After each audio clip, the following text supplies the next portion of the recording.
Welcome to part 8 of Revealing the Rapture Prophetically, the complete story Satan does not want you to know.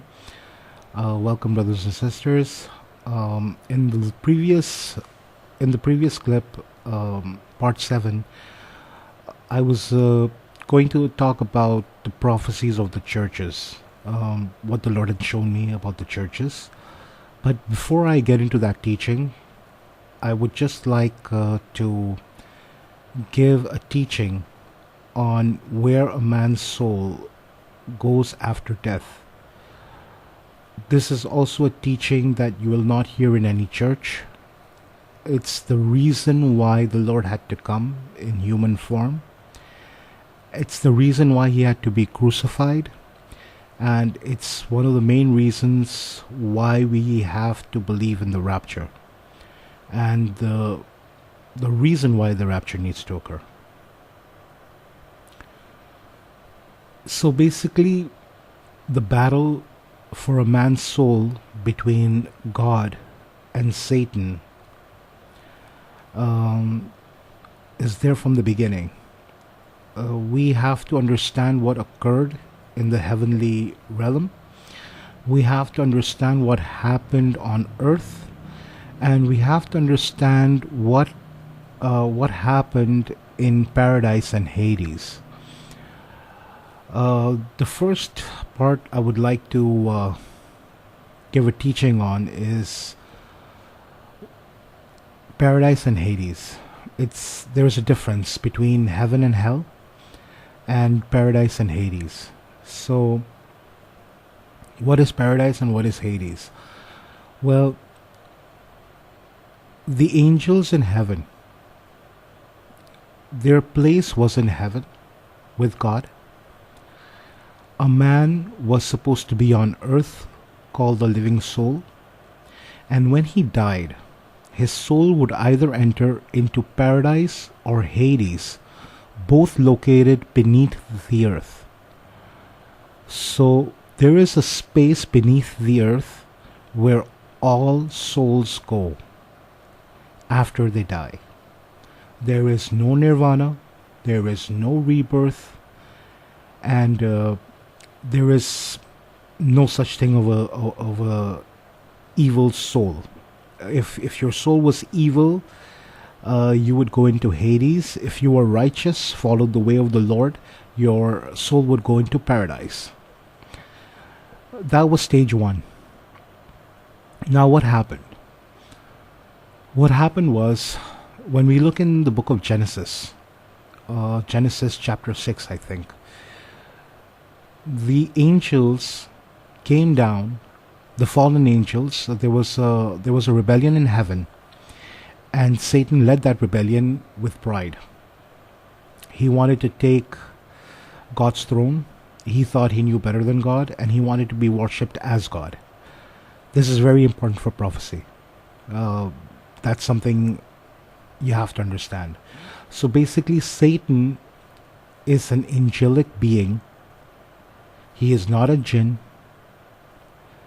and he has no bodily functions, but he is a spirit being created by God, who has all knowledge of the creations, including man and everything that's there on the earth and in the heavens.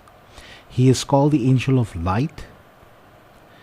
His name was Lucifer, and he rebelled against God with one third of the angelic beings in heaven. They didn't succeed, so they were kicked out of heaven, the most high heaven, by the way, where God sits. And he's not permitted to enter heaven anymore. Yes, he can take permission and visit God, which we've seen in the Bible, but he just can't live there anymore. He's been kicked out of the house. He can return sometimes, but he can't stay there. So once we're clear on who Satan is, now there were angelic beings in Genesis 6 which came down. They saw that men had multiplied and they had daughters. So, what these angelic beings did was they formed an alliance. 200 angels, according to the book of Enoch, but there might be more. And they thought to themselves that, you know what, we're going to go and have intercourse with them, and we're going to create babies. We're going to marry these women, and we're going to have children. And when we have these children, they're going to rule the earth, and they're going to create a lot of violence on the earth. And when they die, their souls would come up to us. And what the Lord showed me was that this is true, that their thoughts, the angels, the fallen angels, thought that when their children would die, their souls would, come to heaven, and they would lead another rebellion against God. So what did God do? The holy angels complained to God and said that these giants have been born on earth. These fallen angels have married women and taught them all things, all sorceries, all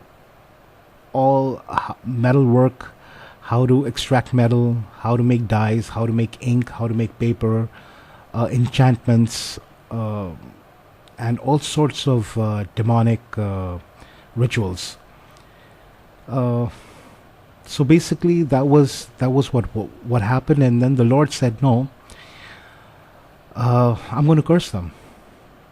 These are abominations," and the angels were cursed.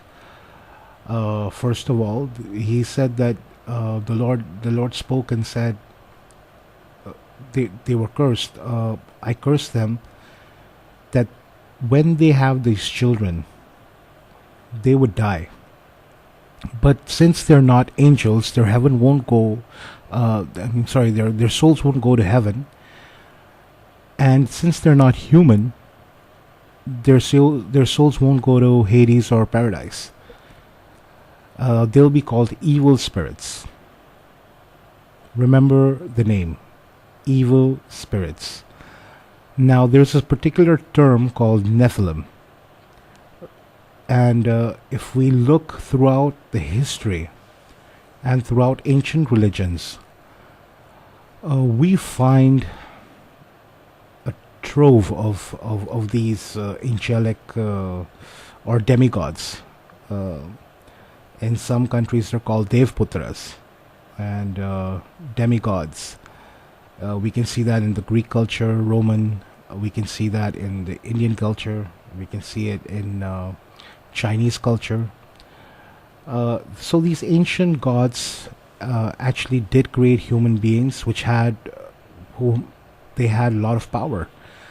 Each angelic being was a watcher over a particular area. That means there was a angelic being who was put in charge of the wind, or sunlight, or growth of trees.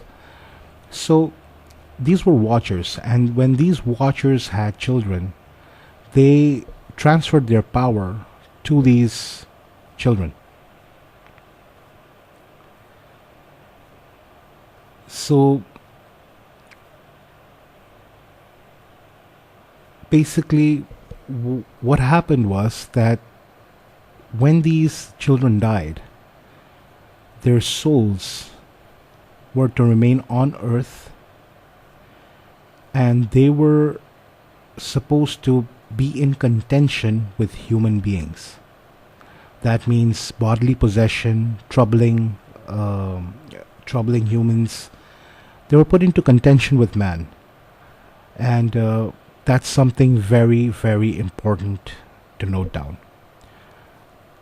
I'll be putting in a next clip and explaining why the Lord had to come.